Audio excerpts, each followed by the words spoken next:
नमस्कार साथियों, स्वागत करता हूं आप सभी का एक बार फिर से नए वीडियो में।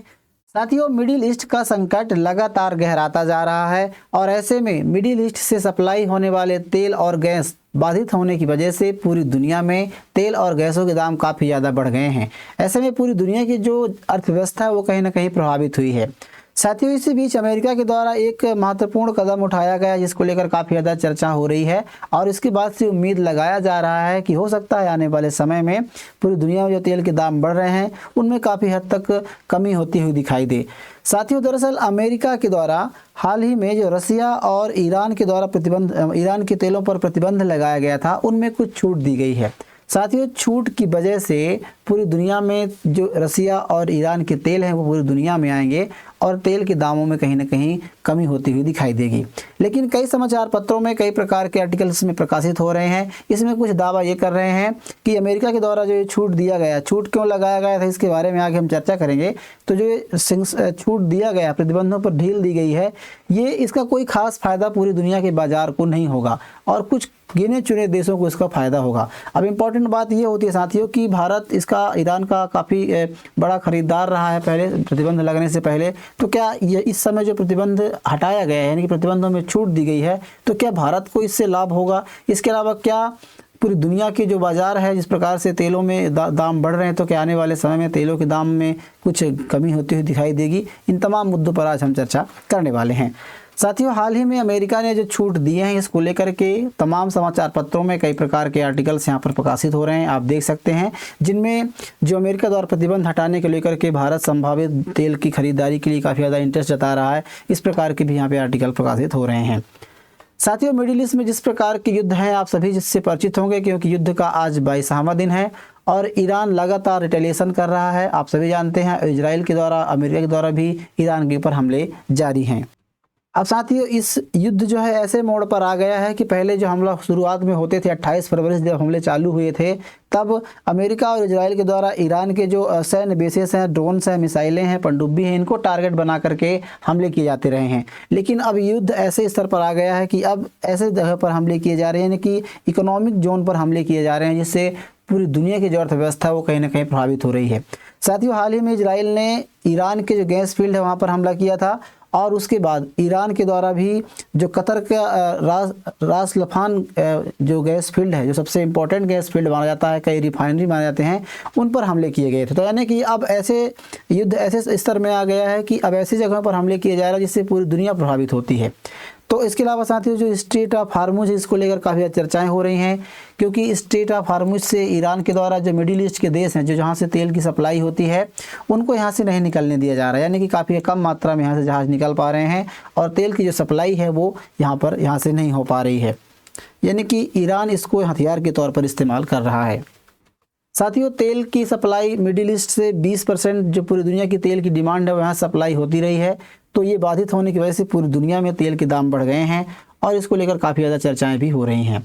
अब आज आते हैं आज के खबर के बारे में। आज जिस पर चर्चा करने जा रहे हैं, दरअसल क्या है कि ट्रंप प्रशासन ने ईरान की तेल की खरीद को लेकर जो प्रतिबंध लगाया गया था उसमें 30 दिनों की छूट दी गई है। यह छूट केवल समुद्र में मौजूद जो ईरान तेल है, मतलब वर्तमान में जो समुद्र में ईरान के शिप्स हैं, तेल को लेकर तेल के टैंकरों से लदे हुए जो जहाज़ हैं उनके लिए ये छूट दी गई है। उन्होंने कहा है कि ये छूट 20 मार्च से लेकर के और 19 अप्रैल तक के लिए दिया गया है।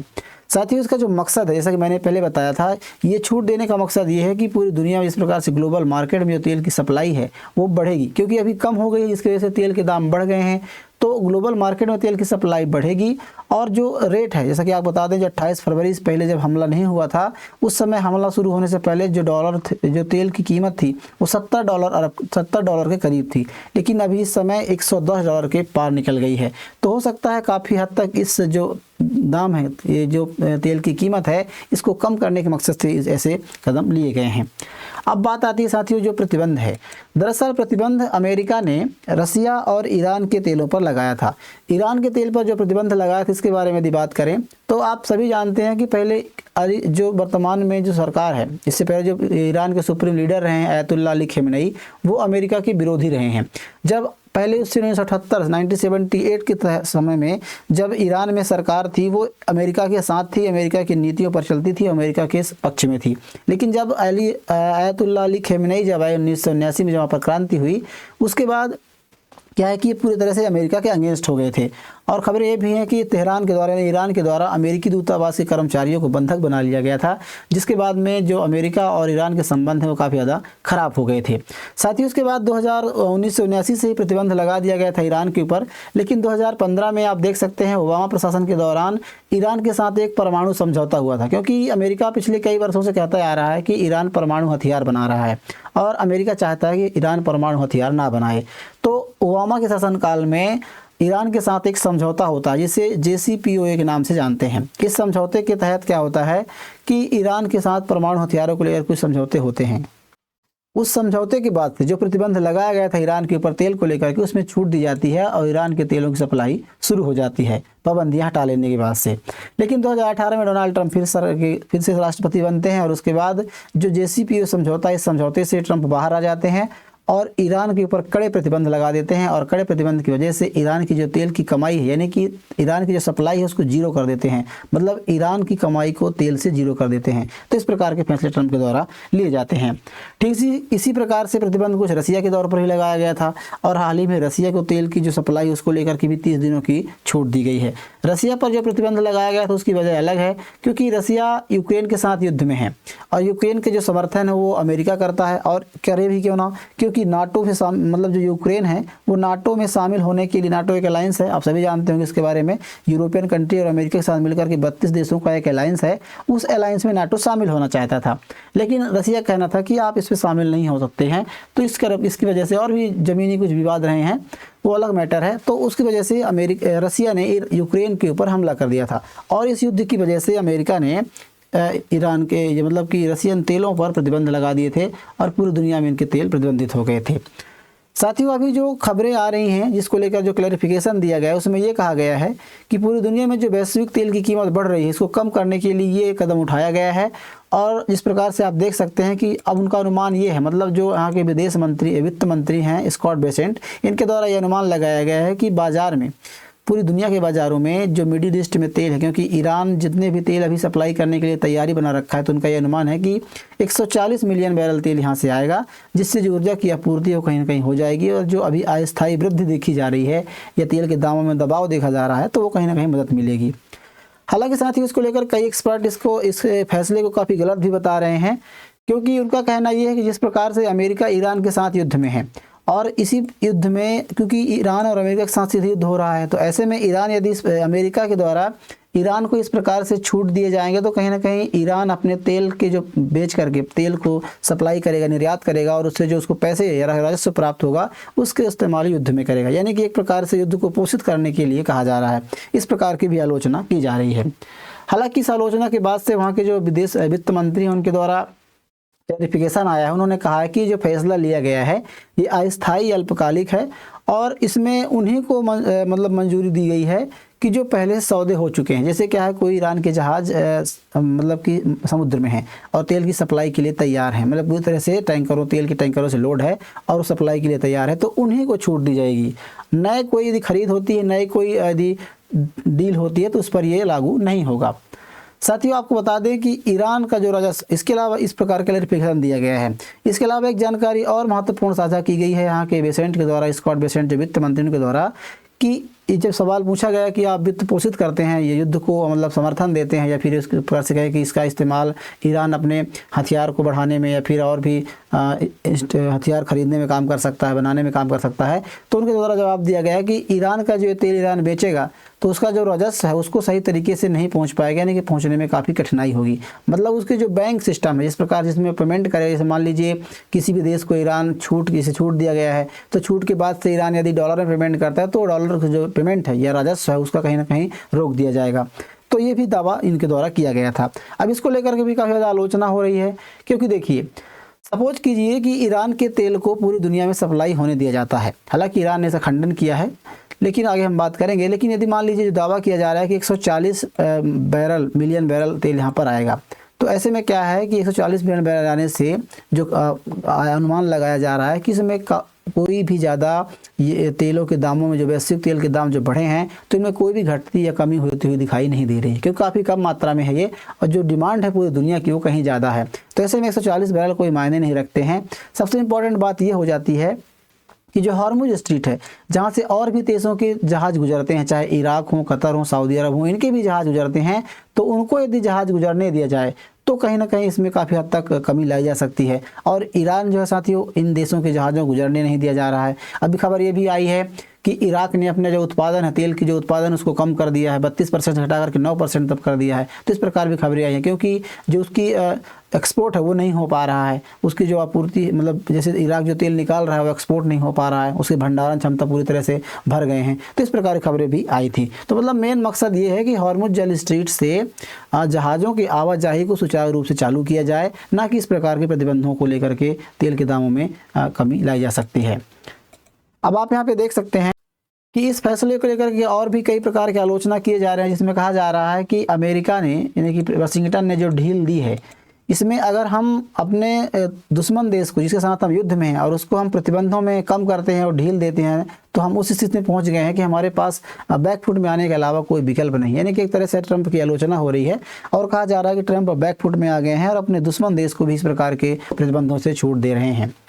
साथियों, चर्चा ये भी इम्पॉर्टेंट है कि इसमें किन किन देशों को फ़ायदा पहुंचेगा, जिनमें सबसे ऊपर जो नाम आ रहा है वो चाइना का आ रहा है, क्योंकि चाइना ईरान के प्रतिबंधित तेल होने के बावजूद भी लगातार खरीद जारी रखा है और उनकी आपूर्ति जारी रही है। हालांकि जो ये मकसद है, इसे इन्होंने जिस प्रकार से, जिस सोच को लेकर के, यानी जिस मकसद से पूरी दुनिया की जो तेल के दाम है उनको कंट्रोल करने के मकसद से किया गया, तो उन्होंने कहा है कि 3-4 दिनों में भीतर में जो तेल के दाम हैं, क्योंकि एशिया के जो तेल 140 बिलियन बैरल डॉलर जो तेल हैं, ये कहीं ना कहीं एशिया के बाज़ारों में आ जाएंगे और वहाँ से परिष्कृत होकर, रिफाइन होकर के दुनिया के बाज़ारों में उपलब्ध हो जाएंगे, ऐसा उनका अनुमान है। हालांकि साथियों, मैं आपको बता दूं कि ईरान के भी बयान यहाँ पर आए हैं इस खबर के बाद। इस प्रकार से अमेरिका ने ईरान के तेल को छूट दी है, प्रतिबंधों से ढील दी है, तो उसके बाद ईरान ने भी कहा है, ईरान की दूतावास जो मुंबई में, वहाँ से खबर निकल कर आई है कि फिलहाल ईरान के पास अंतर्राष्ट्रीय बाज़ारों के लिए ना तो कच्चा तेल उपलब्ध है और ना ही कोई अतिरिक्त भंडार है। मतलब ईरान ने इसका पूरी तरह से खंडन कर दिया है। ईरान ने आरोप भी लगाया है कि अमेरिका के वित्त मंत्री की टिप्पणी बाजार को काफ़ी हद तक कंट्रोल करने के उद्देश्य से प्रतीत होती है, कि नियंत्रित किया सकता है कि बाजार के दाम बढ़े हैं, तो ऐसे बयान देने से, ऐसे छूट देने से हो सकता है कि बाजार के दामों में कमी देखने को मिले। तो इसके मकसद से भी किया गया, मतलब ईरान ने पूरी तरह से मना कर दिया। यानी कि स्वाभाविक सी बात है, जब आप इस प्रकार के उस पर प्रतिबंध लगा रखते हैं, आप सिर्फ उसके तेल की बिक्री को लेकर के छूट देते हैं। जैसे पेमेंट के बारे में उन्होंने बात की कि राजस्व कैसे होगा, तो उन्होंने बताया कि राजस्व प्राप्त करने में कठिनाई होगी। तो स्वाभाविक सी बात है, कोई भी देश जब राजस्व प्राप्त नहीं कर पाएगा तो वो तेल की सप्लाई क्यों करेगा। इसके अलावा खबर ये भी आई थी कि ईरान ने कहा था कि तेल की जो सप्लाई है वो हॉर्मुज स्ट्रीट से उन्हीं देशों की जाएगी जो चीन की मुद्रा में व्यापार करेंगे, युआन में व्यापार करेंगे। तो स्वाभाविक सी बात है, चीन को काफ़ी ज़्यादा फायदा होता हुआ दिखाई दे रहा है। साथियों, इसी बीच भारत के स्टैंड के बारे में बात करें तो भारत भी ईरान के तेल का काफ़ी बहुत बड़ा खरीदार रहा है। आप देख सकते हैं कि हालांकि उन्होंने भारत का नाम भी मेंशन किया है इस पर कि जिन देशों को फ़ायदा होगा उनमें से भारत है, जापान है, मलेशिया जैसे देशों को काफ़ी ज़्यादा फ़ायदा होगा। हालांकि भारत को इससे फ़ायदा होगा नहीं, आने वाले समय पर चलेगा, लेकिन भारत के पास इस प्रकार की जो व्यवस्था है वो उपलब्ध है। क्योंकि हमने देखा था कि पाकिस्तान के मामले में पाकिस्तान को कहा गया था कि आप रसिया से तेल खरीदिए, लेकिन पाकिस्तान के रिफाइनरीज जो हैं वो इतने एडवांस नहीं हैं, इतने अच्छे नहीं हैं कि तेल को रिफाइन कर सके। लेकिन भारत के जो रिफाइनरी हैं तो पूरी दुनिया के तेल को रिफाइन कर सकते हैं, काफ़ी अच्छे रिफाइनरी भारत ने बना रखे हैं।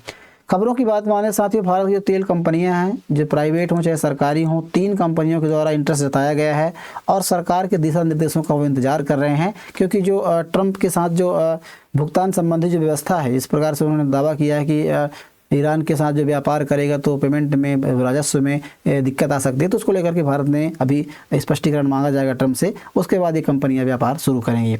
साथियों, अमेरिका के साथ अभी जो अमेरिका ने इजराइल का अभी जो, हालांकि ईरान के साथ ईरान को तेल को लेकर जो छूट दी है, तो इससे कितना फ़ायदा होगा, ले पाएगा, तो आने वाला वक्त बताएगा। लेकिन अभी जिस प्रकार से जो रसिया के तेल को लेकर के छूट दी गई थी, भारत ने काफ़ी फ़ायदा उठाया है। और आप यहाँ पे देख सकते हैं, भारत 30 दिनों के लिए छूट दी गई थी, तो इसमें भारत की रिफाइनरी कंपनियों ने मात्र 1 हफ्ते में 3.3 हज़ार यानी 3.30 करोड़ बैरल पर तेल खरीद लिया है। तो इतना ज़्यादा काफ़ी मात्रा में भारत ने तेल खरीद लिया है। और खबरें ये भी आ रही हैं कि अभी कुछ जो जहाज़ हैं रूस से लेकर के, रूस के जहाज़ रसिया तेल को लेकर के जहाज़ जो चीन की तरफ जा रहे थे, वो उन्होंने अपना मार्ग बदल दिया है और भारत की ओर ये रवाना हो गए हैं। तो ऐसे प्रकार की भी खबरें यहाँ पर निकल कर आ रही थी। अब साथियों, काफ़ी सारे एक्सपर्ट ये भी कह रहे हैं कि पाकिस्तान किस प्रकार से फ़ायदा होगा। पाकिस्तान तो डरता है पहले से ही सैंक्शन को लेकर के, तो पाकिस्तान की भी खबरें इंपॉर्टेंट है कि पाकिस्तान में डायरेक्टली जो तेल होता है वो ईरान के द्वारा नहीं दिया जाता रहा, ईरान से कोई खरीदारी इसकी नहीं होती रही है।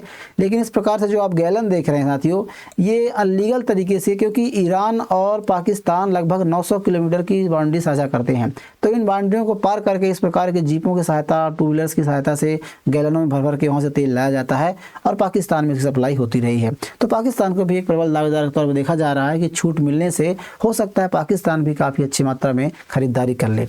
बहरहाल देखने वाली बात यह होगी कि क्या इस प्रकार के छूट देने से पूरी दुनिया में तेल के दामों में कमी होती है, या फिर हॉर्मुज स्ट्रीट को सुचारू रूप से संचालन करना ही इसका एक विकल्प हो सकता है। आप इसके बारे में क्या सोचते हैं, आपकी क्या राय है, ज़रूर हमें बताइए। जानकारी कैसी लगी साथियों, इसके बारे में ज़रूर लिखिएगा। और हाँ, वीडियो यदि आपको पसंद आए तो वीडियो को लाइक कीजिए, चैनल को ज़रूर सब्सक्राइब कर लीजिएगा। मिलते हैं किसी ऐसे नए इन्फॉर्मेशनल वीडियो के साथ, तब तक के लिए नमस्कार।